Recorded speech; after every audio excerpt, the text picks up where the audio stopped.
जय हिंद साथियों, आज की इस वीडियो में हम लोग जंतुओं में उत्सर्जन से संबंधित प्रश्न को देखेंगे और यह आपका बायोलॉजी का छठा वीडियो है। इसके पहले हम लोग 5 वीडियो कंप्लीट कर लिए हैं और पिछला वीडियो जो था वह जंतुओं एवं पादपों में परिवहन से संबंधित था। उसमें हम लोग विस्तार से ब्लड के बारे में और हृदय के बारे में चर्चा किए थे। आज हम लोग उत्सर्जन से संबंधित प्रश्नों को देखना शुरू करते हैं। तो चलिए हम लोग वीडियो को शुरू करते हैं और उत्सर्जन से संबंधित प्रश्न को समझने का प्रयास करते हैं। तो सबसे पहले आप समझिएगा उत्सर्जन होता क्या है, उत्सर्जन हम कहते किसको है। उत्सर्जन का अगर सिंपल सा मतलब देखें तो उसका अर्थ होता है कोई भी चीज़ का निकलना, ठीक है। लेकिन हम लोग बायोलॉजी पढ़ रहे हैं और बायोलॉजी में हम लोग मानव के बारे में अध्ययन कर रहे हैं। तो यहाँ पे आप समझिएगा उत्सर्जन क्या है। तो उत्सर्जन यानी कि मानव शरीर से अपशिष्ट पदार्थों का शरीर से बाहर निकलना उत्सर्जन कहलाता है। ये जो मानव शरीर है, तो मानव शरीर में क्या होता है कि मानव शरीर के कोशिकाओं के द्वारा जो पाचन संबंधित क्रिया किया जाता है, जो सांस लेने की प्रक्रिया होती है, तो विभिन्न प्रकार के क्रियाओं में क्या होता है, कुछ अपशिष्ट पदार्थ का निर्माण हो जाता है। अपशिष्ट पदार्थ हम लोग पिछला वीडियो में भी चर्चा किए हैं, जैसे आपका यूरिया हो गया, अमोनिया हो गया, कार्बन डाइऑक्साइड हो गया। तो ये सब क्या है, आपका अपशिष्ट पदार्थ है, यानी कि आपके शरीर के लिए हानिकारक पदार्थ है, ठीक है। तो मानव शरीर से यही जो अपशिष्ट और हानिकारक पदार्थ है उसका शरीर से बाहर निकलना उत्सर्जन कहलाता है। तो उम्मीद करते हैं उत्सर्जन आपको समझ में आ गया होगा। अब आप कहेंगे उत्सर्जन में जो कार्बन डाइऑक्साइड है, अमोनिया है, यूरिया है, ये सब का बाहर निकलना क्यों आवश्यक है। तो इसलिए आवश्यक है क्योंकि ये सभी जो अपशिष्ट पदार्थ होते हैं वो बड़े ही जहरीले और विषैला होता है। अगर यह शरीर से बाहर नहीं निकलता है तो आपको अनेक प्रकार के रोग उत्पन्न हो जाते हैं, ठीक है। तो ये आपका उत्सर्जन हो गया। और उत्सर्जन में जो अंग भाग लेते हैं, आप समझिएगा उत्सर्जन प्रक्रिया में शरीर के जो अंग भाग लेते हैं उसको हम लोग क्या कहते हैं, तो उसको हम लोग उत्सर्जन तंत्र कहते हैं, ठीक है। तो उत्सर्जन और उत्सर्जन तंत्र आपको समझ में आ गया होगा। अब जो हम लोग चर्चा करेंगे वह होगा आपका मानव उत्सर्जन तंत्र। मानव उत्सर्जन तंत्र, तो हमारे शरीर में विभिन्न हानिकारक पदार्थ जैसे कार्बन डाइऑक्साइड हो गया, अमोनिया है, यूरिया है, तो ये सभी का निकलना बहुत ही आवश्यक है। तो ये जो शरीर से बाहर निकलता है उसी को हम लोग उत्सर्जन कहते हैं। और इसका जो बाहर निकलने की क्रिया है वो शरीर के विभिन्न अंगों के माध्यम से होता है। और यहीं से प्रश्न आपके एग्जाम में पूछे जाते हैं कि किस अंग से कौन सा अपशिष्ट पदार्थ का उत्सर्जन किया जाता है, ठीक है। तो आप समझिएगा इसको और ध्यान से याद करते चलिएगा। मानव शरीर के प्रमुख उत्सर्जन अंग और उससे निकलने वाले जो अपशिष्ट पदार्थ है, यहाँ से आपके एग्जाम में प्रश्न देखने को मिलता है।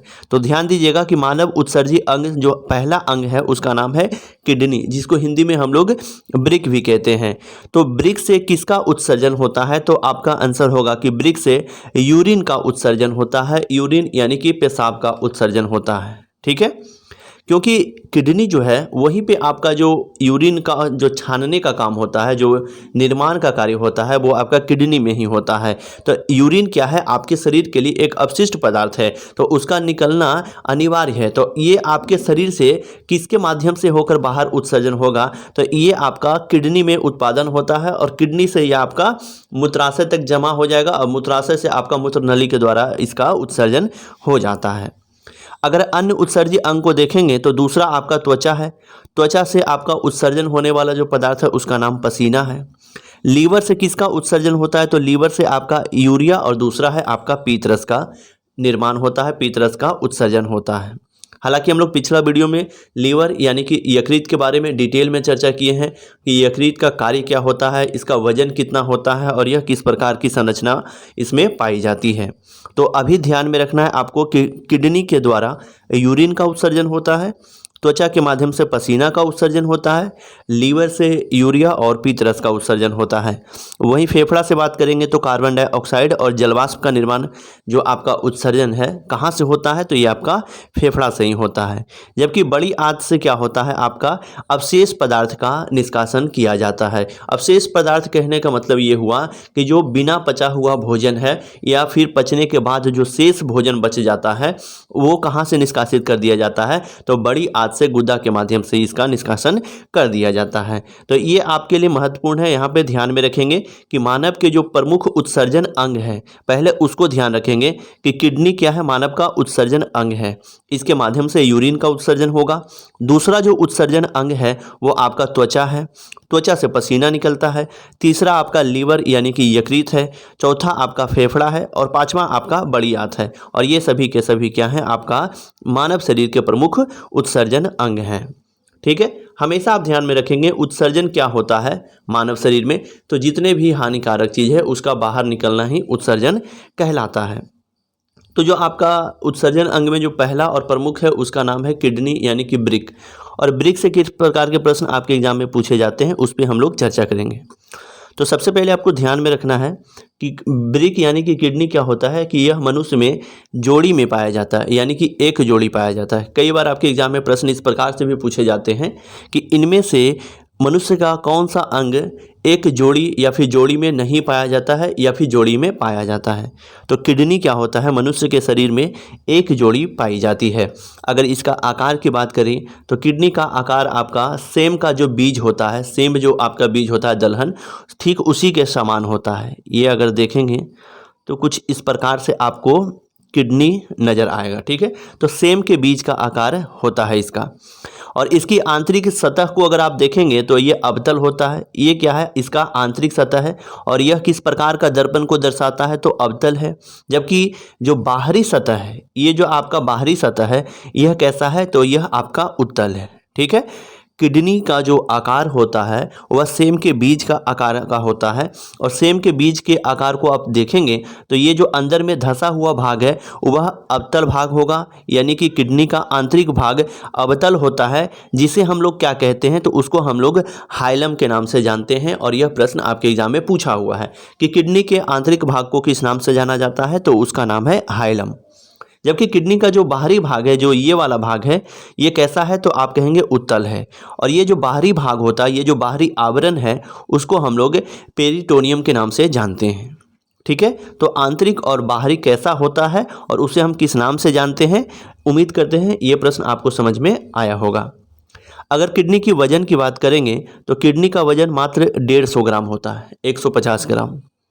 किडनी का मुख्य कार्य को अगर देखेंगे तो किडनी का जो मुख्य कार्य है वो आपका मूत्र का निर्माण करना तथा रक्त को छानना। मुक्त जो आपका मूत्र है, पेशाब है, इसका निर्माण कहाँ पे होता है, तो आप कहेंगे किडनी में ही होता है। इसका मुख्य कार्य यही है।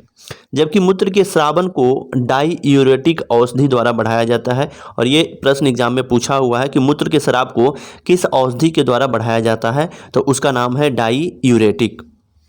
किडनी से किस प्रकार मूत्र का निर्माण होता है और यह मूत्र किस अंग के द्वारा बाहर निकलता है, उत्सर्जन होता है, उस पर हम लोग चर्चा करेंगे। तो किडनी से जो मूत्र का निर्माण होता है यह कहाँ पहुँचता है, तो मूत्र वाहिनी से होते हुए यह मूत्राशय में चला आता है। और मूत्राशय से देखेंगे तो एक पेशी नली जुड़ी होती है जिसे मूत्र मार्ग कहा जाता है, जिसके माध्यम से जो मूत्र है, जो पेशाब है, वह बाहर की ओर निकल जाता है, उत्सर्जन हो जाता है। और आपके एग्जाम में प्रश्न पूछा हुआ है कि एक वयस्क मनुष्य में 24 घंटा में देखेंगे तो सामान्यतः 1 से 1.5 लीटर 1.8 लीटर मूत्र त्याग करता है एक वयस्क मानव। और मूत्र का पीला रंग किसके कारण होता है, बहुत बार एग्जाम में पूछा हुआ है। तो मूत्र का जो पीला रंग है वो आपका यूरोक्रोम वर्णक के कारण होता है, यानी एक पिगमेंट है जिसका नाम है यूरोक्रोम और यूरोक्रोम टूटने के कारण ही मूत्र का जो रंग है वो पीला होता है। ठीक है, तो यहाँ पे दो महत्वपूर्ण प्रश्न है, एक तो मूत्र का रंग पीला क्यों होता है, दूसरा एक वयस्क मनुष्य 24 घंटे में कितना लीटर मूत्र का त्याग करता है। अगर आपसे पूछा जाए कि इनमें से कौन सा तत्व, इनमें से कौन सा घटक मूत्र में असामान्य रूप से पाया जाता है, तो उसका आंसर हो जाएगा कीटोन एवं एल्ब्यूमिन। ये दोनों एक ऐसा घटक है जो मूत्र में असामान्य घटक होता है, यानी अगर ये दोनों मूत्र में उपस्थित है तो आप समझिए कि कहीं ना कहीं उसमें कुछ ना कुछ रोग उत्पन्न हो गया है। ठीक है, अगर मूत्र की बात करेंगे इसमें तो टोटल 95% जल पाया जाता है, जबकि 2.5% यूरिया है और 2.5% अन्य अपशिष्ट पदार्थ है। ध्यान से इसको ध्यान में आपको याद रखना है कि मूत्र में 95% जल पाया जाता है, 2.5% यूरिया है और शेष जो 2.5% है उसमें अन्य अपशिष्ट उत्पाद होते हैं। जबकि मूत्र त्याग का बढ़ना क्या कहलाता है, तो आप कहेंगे ड्यूरेसिस कहलाता है। ठीक है, तो ये भी प्रश्न आपके लिए महत्वपूर्ण है। अगर मूत्र का पीएच मान देखेंगे तो मूत्र का पीएच मान 6.6 होता है। जब 6.6 है यानी कि 7 से कम है तो यह कैसा होगा, तो आप कहेंगे अम्लीय होगा। जबकि मानव रक्त का जो पीएच मान है वो 7.4 है, यानी वह कैसा है, तो वह क्षारीय है। लेकिन मूत्र का पीएच मान 6.6 है, यानी यह अम्लीय होता है। और हम लोग किडनी की संरचना की बात करें तो किडनी की संरचना जो अभी हम लोग देखेंगे वो सेम आकार का होता है, सेम के जो बीज होते हैं उसके आकार का होता है। लेकिन ब्रिक जो किडनी है उसके केंद्रीय भाग के भीतरी जो सतह है वो अवतल सतह होते हैं और अवतल सतह के मध्य में एक खांच होती है जिसको हम लोग हाइलम कहते हैं। अभी हम लोग चर्चा किए कि ये जो आपका ब्रिक है, ये जो आपका किडनी है, तो जो अंदर वाला भाग धंसा हुआ है उसको हम लोग हाइलम कहते हैं और यह किस आकार का होता है, तो अवतल जैसा दिखने में लगता है। ठीक है, लेकिन आंतरिक भाग जो यह देख रहे हैं आप, जो अवतल जैसा है जिसको हम लोग हाइलम कहते हैं, यह दो भागों में बटा रहता है। और यहाँ से महत्वपूर्ण प्रश्न आपके एग्जाम में पूछे जाते हैं कि ये जो किडनी है, किडनी के जो आंतरिक भाग है वह कितने भागों में बटा होता है, तो आप कहेंगे यह दो भागों में बटा रहता है। और प्रश्न पूछा जाएगा कि किडनी के जो आंतरिक भाग है उसमें एक आपका बाहरी भाग होता है, दूसरा आपका भीतरी भाग है। तो किडनी के जो बाहरी भाग है उसको हम लोग कोर्टेक्स कहते हैं, जबकि भीतरी भाग को हम लोग मेडुला कहते हैं। ध्यान से सुनिएगा इसमें कि ब्रिक जो होता है, जो किडनी है, ये किडनी का जो आंतरिक भाग आप देखते हैं इसका आकार कैसा है, तो आप कहेंगे अवतल जैसा है। इसको क्या कहते हैं, तो आप कहेंगे हाइलम कहते हैं। लेकिन यह जो आंतरिक भाग है, यह जो हाइलम है जिसको हाइलम कह रहे हैं, यह दो भागों में बटा होता है। तो हाइलम का जो ये बाहरी भाग है उसको कोर्टेक्स कहते हैं, जबकि भीतरी भाग को हम लोग क्या कहते हैं, मेडुला कहते हैं। ठीक है, ये आपको ध्यान में रखना है। अब किडनी में देखिएगा तो प्रत्येक किडनी में आपको बहुत ही पतले पतले महीन और लंबी एवं सूक्ष्म नलिकाएं, कुंडलिका नालिकाएं पाई जाती है जिसको हम लोग नेफ्रॉन कहते हैं। और किडनी की सबसे छोटी इकाई नेफ्रॉन होती है। ये जो आपका किडनी है, ये जो आपका किडनी है, इसका निर्माण किसके द्वारा होता है, तो आप कहेंगे बहुत सारे छोटी छोटी बहुत ही सूक्ष्म और लंबी तथा कुंडलित नालिका के द्वारा ये जो आपका किडनी है उसका निर्माण होता है। तो ये जो छोटी छोटी लंबी और कुंडलिक नालिका है उसको हम लोग क्या कहते हैं, तो उसको हम लोग नेफ्रॉन कहते हैं। और यही जो नेफ्रॉन है आपस में मिलकर किडनी का निर्माण करता है। तो इस प्रकार से हम कह सकते हैं कि किडनी का जो सबसे छोटी इकाई है उसको हम लोग नेफ्रॉन के नाम से जानते हैं। जैसे आप सभी ने सुना है और आप सभी जानते हैं कि मानव शरीर की सबसे छोटी कार्यात्मक और संरचनात्मक इकाई कौन सा है, तो आप कहते हैं कोशिका है। तो कोशिका क्या है, तो जिस प्रकार से आपके घर का निर्माण ईंटों के द्वारा हुआ है, एक से अधिक ईंटों को जोड़कर आपस में घर का निर्माण कर दिया गया है, तो वहाँ पे सबसे छोटी इकाई आपका घर का कौन सा हो जाएगा, तो ईंट हो जाएगा। ठीक उसी प्रकार से आपके जो शरीर है उसका निर्माण कोशिका के द्वारा ही हुआ है। कोशिका मिलने से ऊतक का निर्माण होता है, ऊतक मिलने से आपका अंग का निर्माण होता है और अंग मिलने से अंग तंत्र का निर्माण होता है। ठीक उसी प्रकार के नेफ्रॉन को मिलने से किडनी का निर्माण होता है। यानी नेफ्रॉन क्या है, ब्रिक यानी किडनी की सबसे छोटी इकाई है। लेकिन ध्यान में रखना है, अगर आपसे पूछे मस्तिष्क की सबसे छोटी इकाई कौन सी है, तो उसका आंसर हो जाएगा न्यूरॉन। ठीक है, नेफ्रॉन किसकी सबसे छोटी इकाई है, तो किडनी का। न्यूरॉन किसकी सबसे छोटी इकाई है, तो मस्तिष्क का। और एक किडनी में देखेंगे तो लगभग आपको 10 लाख नेफ्रॉन पाई जाती है। ठीक है, और 10 लाख नेफ्रॉन मिलकर एक किडनी का निर्माण कर पाता है। किडनी के प्रत्येक नेफ्रॉन की संरचना को 5 भागों में विभाजित किया गया है। ये जो किडनी है उसकी सबसे छोटी इकाई कौन सी है, तो वह नेफ्रॉन है। और नेफ्रॉन को कितने भागों में बांटा गया है, तो नेफ्रॉन को 5 भागों में बांटा गया है। जिसमें जो महत्वपूर्ण प्रश्न है वो पहला आपका है बुमेन्स कैप्सूल। कई बार आपके एग्जाम में प्रश्न पूछा गया है कि बुमेन्स कैप्सूल का संबंध इनमें से शरीर के किस अंग से है, तो उसका आंसर होगा किडनी से है, नेफ्रॉन से है। ठीक है, दूसरा आपका है हैनले का लूप। हैनले का लूप और बुमेन्स कैप्सूल आपके एग्जाम के लिए बहुत ही महत्वपूर्ण है। दोनों का संबंध आपका किडनी से है। जबकि किडनी की जो सबसे छोटी इकाई है नेफ्रॉन, उसको 5 भागों में बांटा गया है। पहला भाग बुमेन्स कैप्सूल है, दूसरा भाग आपका समीपस्थी कुंडलिक नालिका है, तीसरा हैनले का लूप है और चौथा आपका दूरस्थ कुंडली नलिका है। जबकि पांचवा जो है आपका संग्राहक नली है।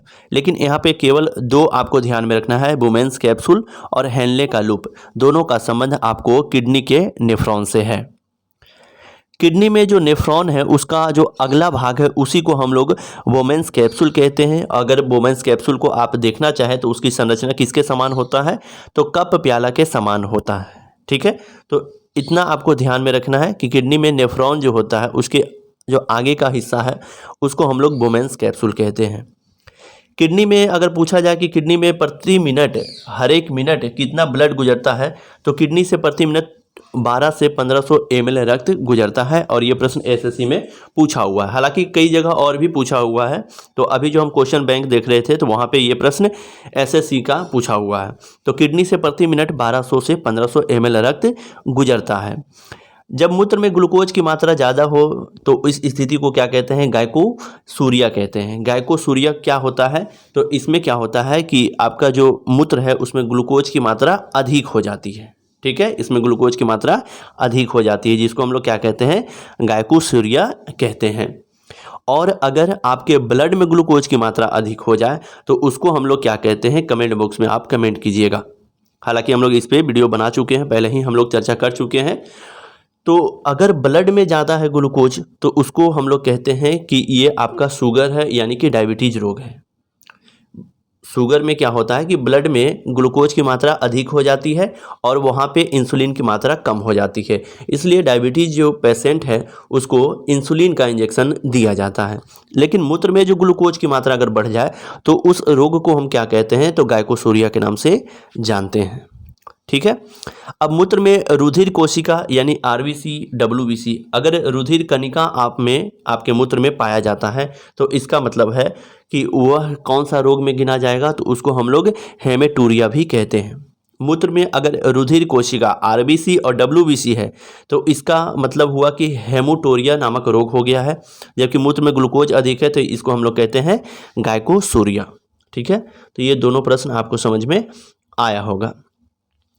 अगर आप सेट बनाते होंगे या फिर कई एग्ज़ाम में आप एक तरह से कहें एग्ज़ाम दिए होंगे या प्रीवियस ईयर क्वेश्चन को सोल्व किए होंगे, तो ये सभी प्रश्न जो आप सुन रहे हैं, ये सभी क्वेश्चन जो आप देख पा रहे हैं, वो सभी के सभी कहीं ना कहीं विभिन्न प्रकार के परीक्षाओं में पूछा हुआ प्रश्न है। और ये प्रश्न कई बार पूछा हुआ है कि अगर किडनी खराब हो जाए तो कृत्रिम रूप से रक्त को छानना क्या कहलाता है, तो डायलिसिस कहलाता है।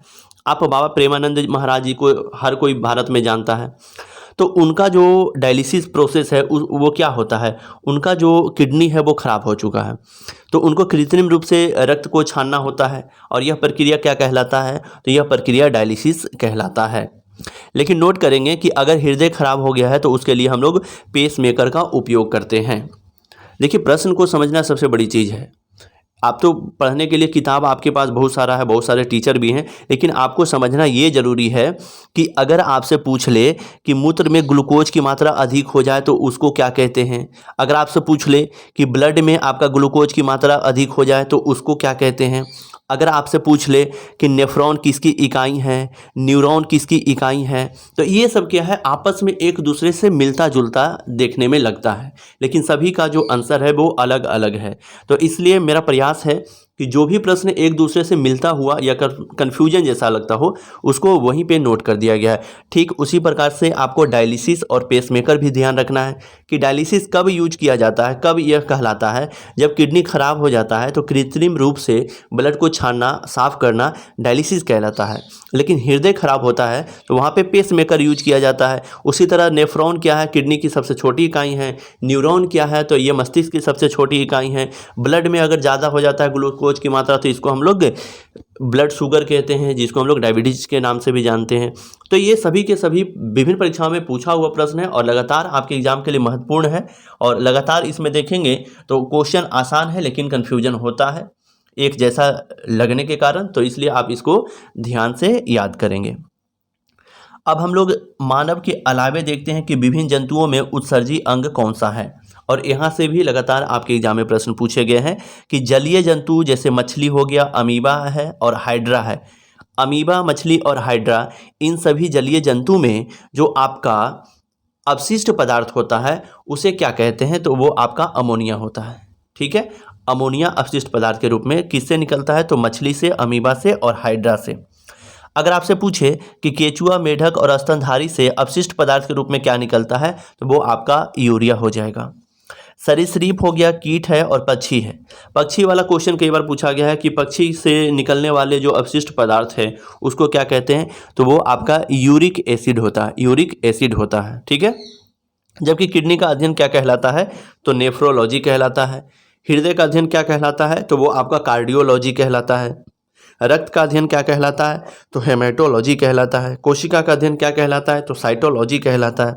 अब समझिएगा, यहाँ पे लिखने के लिए स्पेस थोड़ा सा कम है, और दूसरी सबसे बड़ी चीज़ है कि लिखने के लिए जो सिस्टम यहाँ पे होना चाहिए वो अभी फ़िलहाल मेरे पास उपलब्ध नहीं है, जिसके कारण हर प्रश्न को बोल कर बताया जा रहा है, या फिर वो जो प्रश्न आपको बता रहे हैं वो प्रश्न को सीधे यहाँ पे नोट कर दिया गया है। ठीक है, तो उम्मीद करते हैं ये सभी प्रश्नों को, ये सभी चीज़ों को आप आसानी से समझ पा रहे होंगे। तो यहाँ पे किडनी का अध्ययन नेफ्रोलॉजी हो गया। अब कई बार प्रश्न पूछा गया है कि किडनी में जो पथरी होता है वो किसके कारण होता है, तो किडनी में जो पथरी है वो आपका कैल्शियम ऑक्जेलेट के कारण होता है। किडनी में जो पथरी है वो आपका कैल्शियम ऑक्जेलेट के कारण होता है। और यूरिया में देखेंगे, आपका यूरिया का निर्माण कहाँ होता है, तो यकृत में होता है। यकृत यानी कि लीवर, और लीवर के बारे में हम लोग पिछला वीडियो में विशेष रूप से उसमें चर्चा कर चुके हैं। लीवर के बारे में डिटेल में हर एक प्रश्न उसमें चर्चा किया हुआ है। ठीक है, तो इसलिए यहाँ पे लीवर नहीं पढ़ाया जाता है, सॉरी, यहाँ पे लीवर नहीं पढ़ाया जा रहा है। यकृत क्या है, एक आपका उत्सर्जी अंग है, और इसको हम लोग पहले भी पढ़ चुके हैं। उसके अलावा आपका त्वचा क्या है, एक उत्सर्जी अंग है। तो त्वचा से आपको क्या प्रश्न पूछा जाएगा, ज़्यादा तो ये पूछा जाएगा कि मानव शरीर का सबसे बड़ा अंग कौन सा है, तो आप कहेंगे त्वचा है। त्वचा का रंग काला किसके कारण होता है, तो वो आपका मेलानिन के कारण होता है। ठीक है, मेलानिन के कारण होता है। त्वचा का अध्ययन क्या कहलाता है, तो वो आपको डर्मेटोलॉजी कहलाता है। बस यही सब कुछ प्रश्न जो है त्वचा से पूछे जाते हैं। तो 3-4 प्रश्न आपको याद रखना है त्वचा से संबंधित। तो एक तो आपका उत्सर्जी अंग त्वचा है, जो क्लियर हो गया। दूसरा आपका लीवर है, लीवर हम लोग पिछला वीडियो में भी पढ़ चुके हैं। तीसरा जो आपका है किडनी है, और किडनी यानी कि ब्रिक, जिसके बारे में अभी हम लोग चर्चा कर चुके हैं। उसके बाद आपका क्या है, उसके बाद किडनी हो गया, ब्रिक हो गया, ब्रिक वही किडनी हुआ, लीवर हो गया, त्वचा हो गया, फेफड़ा हो गया। फेफड़ा से हम लोग देख लिए उत्सर्जी अंग के रूप में क्या क्या होता है। उसमें उत्सर्जी अंग जो है फेफड़ा, उससे कार्बन डाइऑक्साइड और जलवाष्प का उत्सर्जन होता है, तो उस पर भी हम लोग चर्चा कर चुके हैं। अब यहाँ पे समझिएगा कि त्वचा जो है, एक सेकेंड, त्वचा, यकृत, बड़ी आंत, फेफड़ा, ये तो हम लोग देख चुके हैं कि मानव शरीर के उत्सर्जी अंग कौन कौन सा है। तो आपको नोट करके ध्यान में रखना है, क्योंकि प्रश्न पूछा जाएगा कि इनमें से कौन सा मानव शरीर का उत्सर्जी अंग नहीं है। तो जो है वो आपको ध्यान में रखना है। फेफड़ों में जो गैसीय विनिमय होता है उसका स्थल कौन सा है, तो फेफड़ों में जो गैसीय विनिमय है उसका स्थल को हम लोग एलिवियोली कहते हैं। और फेफड़ा में हम लोग डिटेल में चर्चा कर चुके हैं। जो श्वसन वाला जो टॉपिक हम लोग पढ़े थे वहाँ पे फेफड़ा के बारे में विस्तार से चर्चा किया हुआ है, तो उसमें जाकर आप फेफड़ा का बिल्कुल A to Z प्रश्न को पढ़ पाएंगे। मानव शरीर में नाइट्रिक ऑक्साइड संश्लेषित होता है, जो रक्त वाहिकाओं को विस्फारित करता है और रक्त प्रवाह को बढ़ाता है। यह बीपीएससी टीचर का प्रश्न है, और यही पूछा गया था कि मानव शरीर में जो रक्त वाहिकाओं को विस्फारित करने का काम करता है वह किसके द्वारा होता है, तो नाइट्रिक ऑक्साइड को संश्लेषित करने के दौरान यह चीज़ होता है। ठीक है, मानव शरीर की अगर सबसे बड़ी ग्रंथि की बात करें तो मानव शरीर की जो सबसे बड़ी ग्रंथि है वह लीवर है, लेकिन मानव शरीर की सबसे बड़ी अंग कौन सा है, तो वह आपका त्वचा है। जबकि दूसरी सबसे बड़ी ग्रंथि कौन सा है, तो वो आपका अग्नाशय है। अब यहाँ पे छोटा सा हम लोग देख लेते हैं पौधों में उत्सर्जन। पौधों में उत्सर्जन से उतना प्रश्न नहीं पूछा जाता है, और ज़्यादा प्रश्न इसमें बनता भी नहीं है। जैसे मानव शरीर में उत्सर्जी अंग के रूप में हम लोग जो अलग अलग अंग देखे, जो त्वचा देखे, फेफड़ा देखे, यकृत देखे, ब्रिक देखे, उसी प्रकार से यहाँ पे देखेंगे तो हालांकि इसमें बहुत ही कम है, जैसे कुछ अपशिष्ट पदार्थ के रूप में आपको ध्यान में रख लेना है। पौधे में बनने वाले जो ठोस एवं द्रव अपशिष्ट पदार्थ है उसका नाम आपको ध्यान में रखना है। एक आपका टैनिन है, रेजिन है, गोंद है, लेटेक्स है। ये सब पौधे का क्या है, आपका अपशिष्ट अंग है। और ये कहाँ आपका जमा होता है, तो ये जो पदार्थ है अपशिष्ट पदार्थ, ये सभी के सभी पत्तियों में, पौधे के छाल में, फलों में संचित होता है। तो आखिर पेड़ पौधा जो है ये सभी अपशिष्ट पदार्थ से अपने आप को छुटकारा कैसे दिलाता है, तो पत्तियों को गिराकर, छाल को छुड़ाकर और फलों को गिराकर पौधे जो है इन सभी ठोस एवं द्रव पदार्थों से छुटकारा पा लेते हैं। देखिए आप सभी जानते हैं लेटेक्स क्या होता है, जो प्राकृतिक रबड़ है, जिसका बहुलक आप लोग पढ़े हैं, आइसोप्रीन क्या है, प्राकृतिक रबड़ का एक बहुलक है। तो ये सभी के सभी ठोस और द्रव अपशिष्ट पदार्थ हैं जो कि पौधे में पाए जाते हैं। और इससे छुटकारा कैसे पाता है पेड़ पौधा, तो पत्तियों को गिराकर, छाल को छुड़ाकर, और फलों में जो अपशिष्ट पदार्थ है, फल जो है ये एक तरह से समझिए उसका अपशिष्ट पदार्थ है, तो फल जब पक जाता है तो ये अपने आप से नीचे गिर जाता है, यानी पेड़ पौधा इन माध्यम से अपने जो उत्सर्जन, जो अपशिष्ट पदार्थ है उससे छुटकारा पा लेते हैं। तो बस इतना ही प्रश्न इससे बनता है, ज़्यादा कुछ है नहीं। तो पौधे में उत्सर्जन और जंतु में उत्सर्जन से जो भी प्रश्न आपके एग्जाम में पूछे गए हैं और जितने भी प्रश्न बनने की, जो पूछने की संभावना है, उन सभी प्रश्नों पे हम लोग चर्चा कर चुके हैं। आगे हम लोग देखेंगे पादपों में परिवहन पे चर्चा हो गया है। कल हम लोग पादप में जनन और जंतुओं में जनन को देखेंगे। मिलते हैं अगला वीडियो में, तब तक के लिए जय हिंद।